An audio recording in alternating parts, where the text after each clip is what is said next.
दोस्तों, आज की कहानी है। रामलाल शहर में एक सेठ के यहाँ मजदूर करता था। ब्याह नहीं हुआ था, उसका खर्च आराम से चल जाता। थोड़े बहुत पैसे जोड़कर वह गांव में अपनी माँ को भी भेज देता। गांव में एक बहन और माँ ही रहते हैं। गांव में मजदूरी मिलना कठिन था, इसलिए उसे शहर आना पड़ा। शहर गांव से तो बहुत दूर था, इसलिए एक छोटा सा कमरा किराए पर ले लिया था। वह ईमानदारी से काम करता था, इस कारण से सेठ भी उस पर खुश रहता। वह अपनी मजदूरी से थोड़े पैसे सेठ के पास ही जमा कर देता। एक दिन उसने देर तक काम किया था। वह अपने कमरे पर देर से पहुंचा था। जल्दबाजी में उसे ध्यान ही नहीं रहा कि वो सेठ से कुछ पैसे ले ले। उसने अपनी जेब टटोली, 10 का सिक्का उसके हाथ में आ गया। चलो, आज का खर्चा तो चल जाएगा, कल सेठ से पैसे मिल ही जाएंगे। रामलाल ने गहरी सांस ली, 2 रोटी बनाई और खाकर सो गया।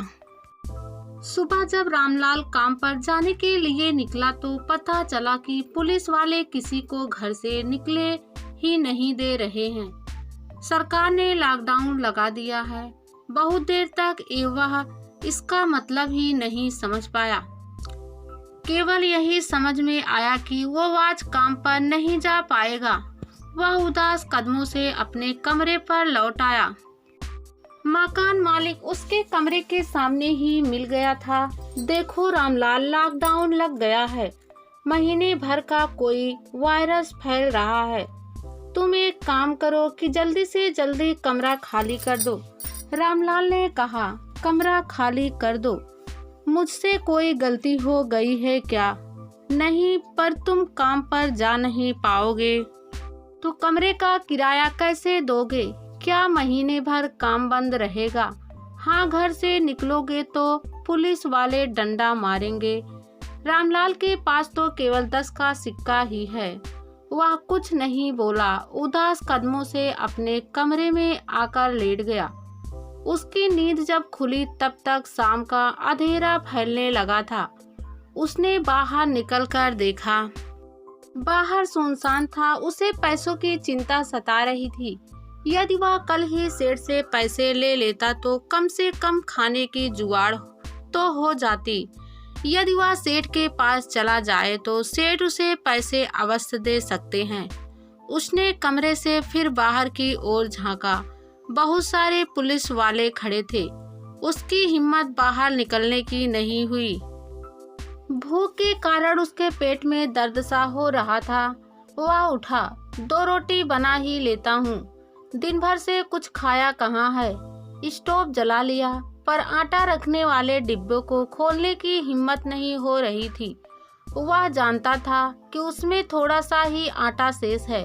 यदि अभी रोटी बना ली तो कल के लिए कुछ नहीं बचेगा। उसने निराशा के साथ डिब्बा खोला और सारे आटे को थाली में डाल लिया। 2 छोटी छोटी रोटी ही बन पाई। एक रोटी खा ली और दूसरी रोटी को डिब्बे में रख दिया। सुबह हो गई तो उसने बाहर झांक कर देखा, पुलिस कहीं दिखाई नहीं दी। वह कमरे से बाहर निकल आया। उसके कदम सेठ के घर की ओर बढ़ा। सेठ का घर बहुत दूर था। छिपते छिपाते वह उनके घर के सामने पहुंच गया। रामलाल ने बेल बजाई तो नौकरों ने दरवाजा खोला। जी, मैं रामलाल हूँ, सेठ के ठेके पर काम करता हूँ, मुझे कुछ पैसे चाहिए। हाँ, तो ठेके पर जाना, वहीं मिलेंगे। सेठ जी, घर पर नौकरों से नहीं मिलते, तुम एक बार उनसे बोलो तो, वो मुझे बहुत चाहते हैं। अच्छा रुको, मैं पूछता हूँ। नौकर को शायद दया आ गई थी उस पर। नौकर के साथ सेठ ही बाहर आ गए थे। उनके चेहरे पर झुल्लाहट के भाव साफ झलक रहे थे, जिसे रामलाल नहीं पढ़ पाया। सेठ जी को देखते ही उसने झुककर पैर पड़ने चाहे थे, पर सेठ ने उसे दूर से ही झटक दिया। अब तुम्हारी हिम्मत इतनी हो गई कि घर पर चले आए। रामलाल ने कहा, सेठ जी, कल आपसे पैसे ले नहीं पाया था, मेरे पास बिल्कुल भी पैसे नहीं हैं, इसलिए आना पड़ा।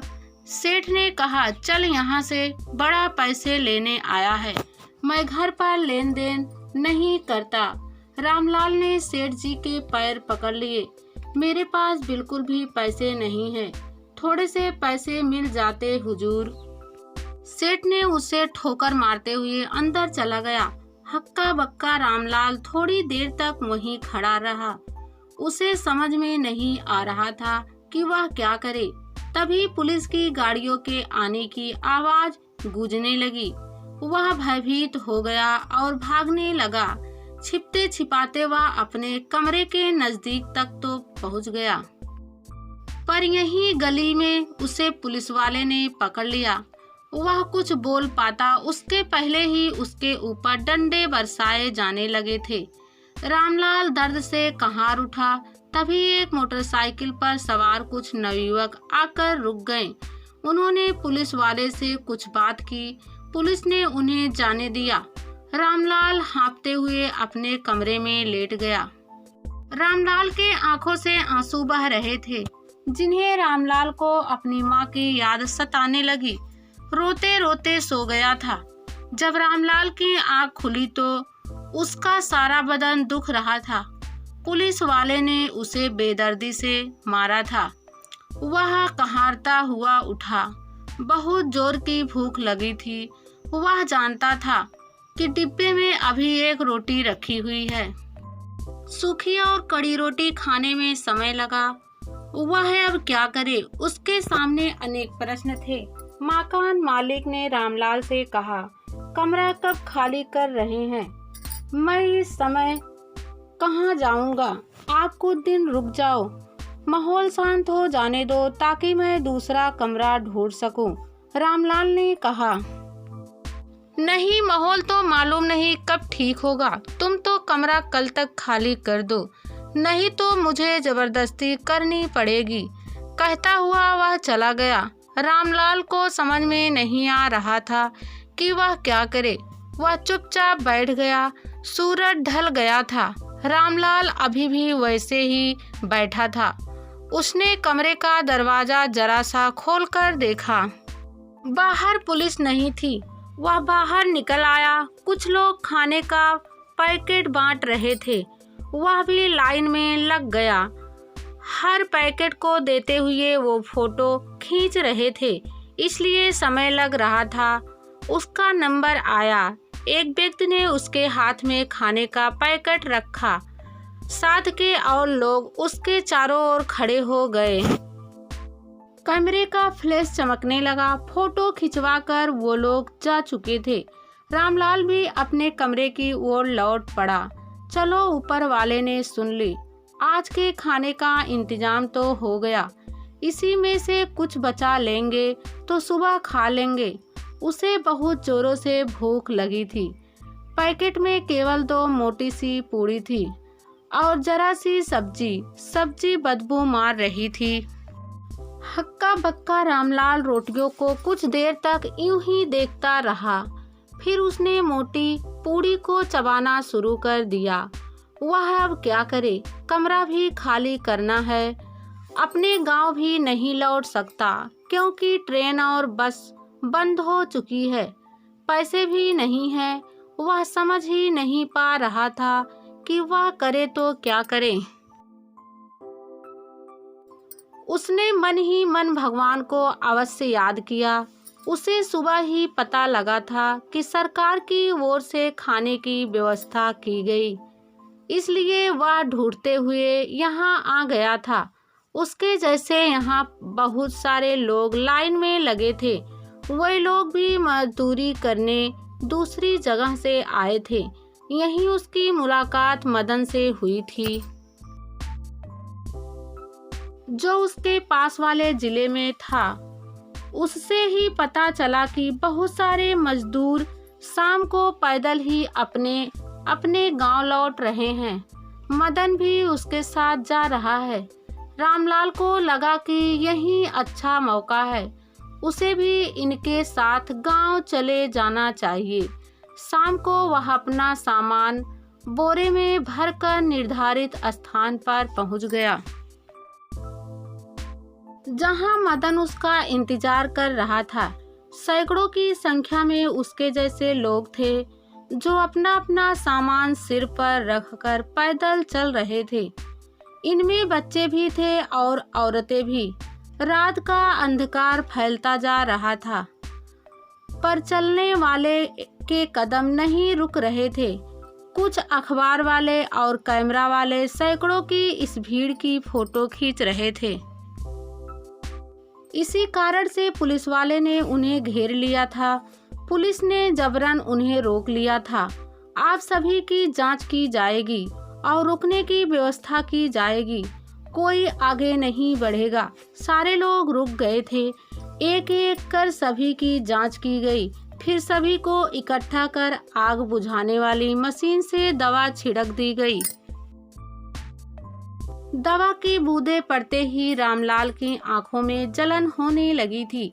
मदन भी आंख बंद किए कहाँ रहा था और भी लोगों को परेशानी हो रही थी, पर कोई सुनने को तैयार ही नहीं था।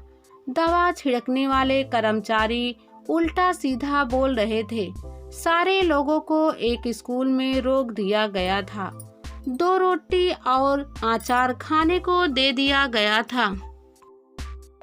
साले हरामखोरों ने परेशान कर दिया। बड़बड़ाता हुआ एक कर्मचारी जैसे ही निकला, एक महिला ने उसे रोक लिया। क्या बोला? हरामखोर! अरे हम तो अच्छे भले जा रहे थे, हमको जबरन रोक लिया और अब गाली दे रहे हैं। महिला की आवाज सुनकर और भी लोग इकट्ठा हो गए थे। कर्मचारी ने कहा, सालों को जमाई जैसी सुविधाएं चाहिए। वह फिर बड़बड़ाया, रोकने की व्यवस्था नहीं थी तो काहे को रोका? 2 सूखी रोटी देकर एहसान बता रहे हैं, किसी ने जोर से बोला था ताकि सभी सुन ले।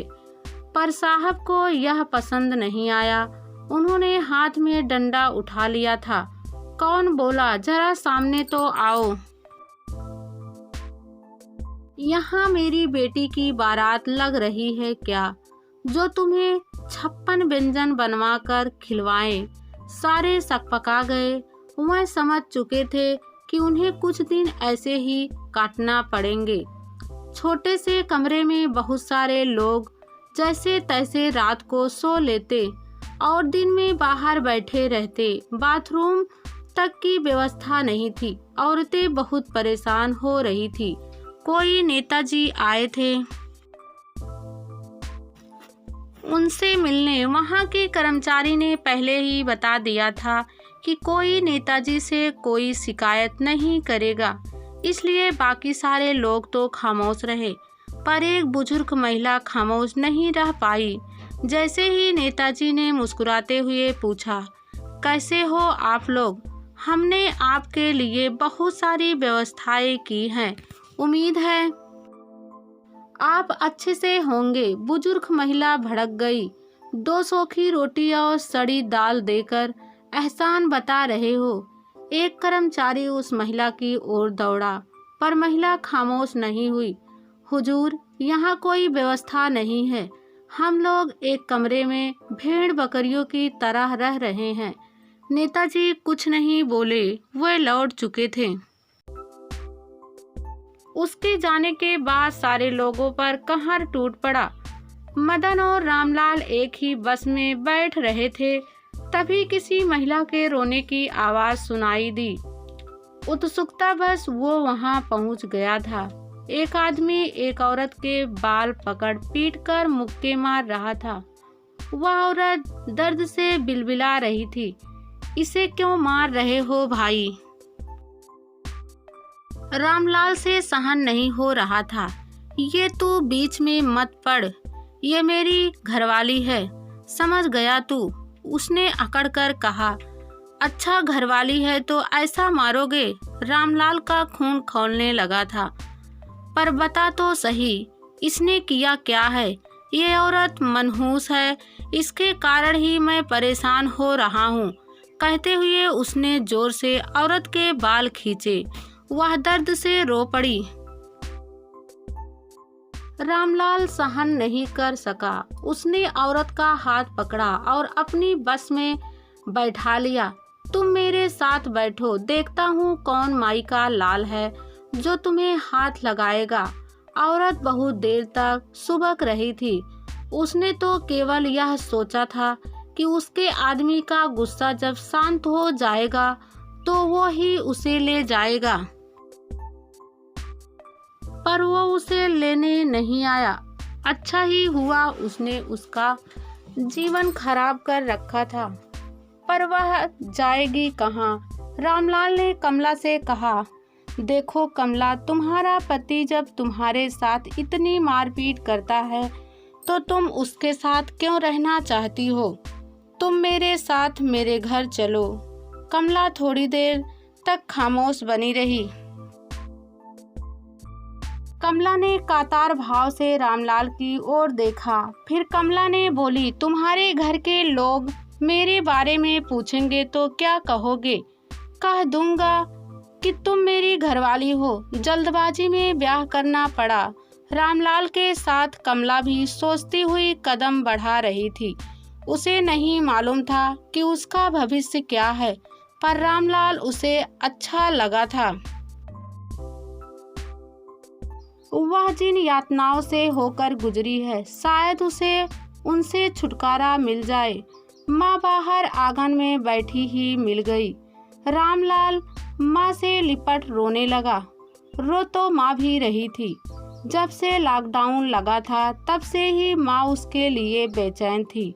दोनों रो रहे थे। कमला चुपचाप माँ बेटे को रोता हुआ देख रही थी। रामलाल आंसू पोंछकर कमला की ओर इशारा किया। माँ आपकी बहू। चौंक गई माँ। बहू, तूने बगैर मुझसे पूछे ब्याह रचा लिया? ओ माँ, मजबूरी थी। लॉकडाउन के कारण गांव आना था। इसे कहाँ छोड़ता, बेसहारा है ना। माँ ने नजर भरकर कमला को देखा। चल, अच्छा किया। माँ ने कमला का माथा चूम लिया।